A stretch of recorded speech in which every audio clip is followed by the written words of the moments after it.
specific part of that specific riff is probably one of Black Sabbath's most recognizable and most signature riffs. We're basically outlining the notes of like an E minor scale, but we have a flat 5 involved, and we also have a flat 9, or we can consider it like a flat 2. So part of this has a bluesy vibe with the flat 5, but the flat 5 in conjunction with the flat 2 kind of gives it more of a Phrygian vibe.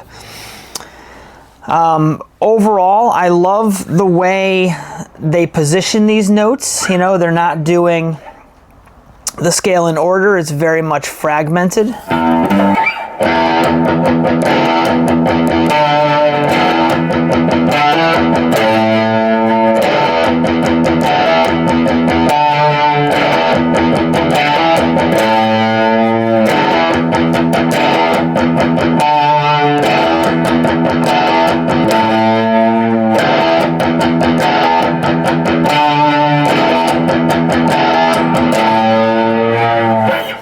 That next section in Into the Void, which is what you just heard there, that's very much, it's a wonderful transition out of the main intro theme that we just came from.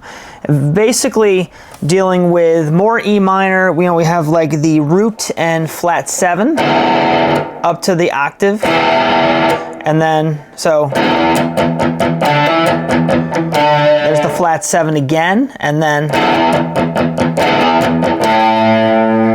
that would be the 4 in E minor. So very much a minor based but somewhat bluesy sounding riff. I love how it trudges along. Like I said, the transition from the beginning of Into the Void to this is just so satisfying. And I think that's a lot of what I like about Sabbath's music, are the transitions.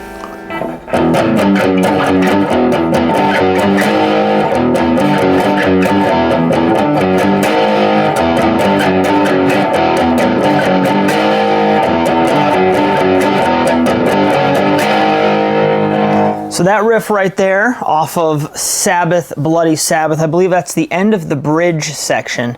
That riff is like literally the template for death metal riffage. You've got the root note, the minor third, the major second, and then the major third. And that interplay between the minor third and the major third is what makes that so tasty.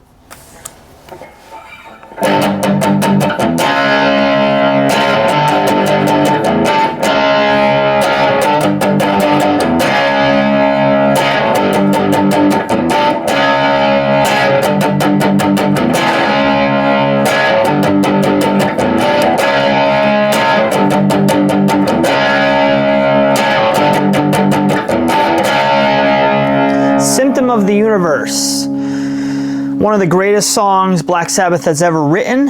In the same way that their song Black Sabbath used the root, octave, and tritone as single notes, this riff uses the same exact notes but as power chords. Root, octave, and of course flat 5. Different configuration because we're going root to flat 5 and then root to octave flat 5. So it's like we tease the tritone, we go beyond it, and then we come back and resolve. Very cool riff.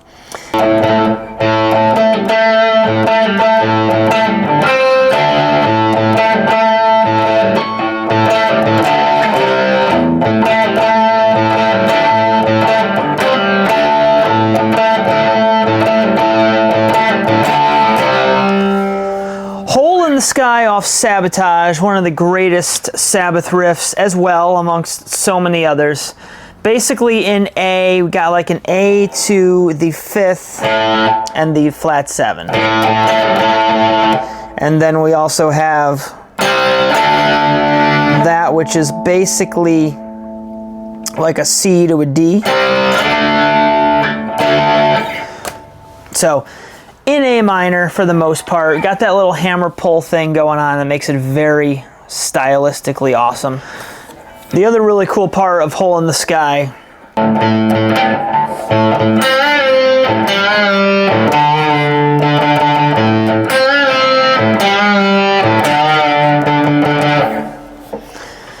That basically uses the root A up to C, which is the minor third, and then down to G, which is the flat 7, and then of course D, which is the 4.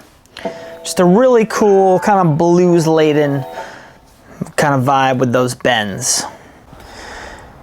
Thank you all for watching this first episode of The End of the Beginning, Black Sabbath's story. I'm going to be coming out with more episodes very soon. We're going to be tackling a ranking of the album covers, ranking of the albums, top 10 songs, etc., etc., maybe even a lyric video as well. So please like and subscribe if you followed me all the way to this point. You are amazing. Thank you and have a great day.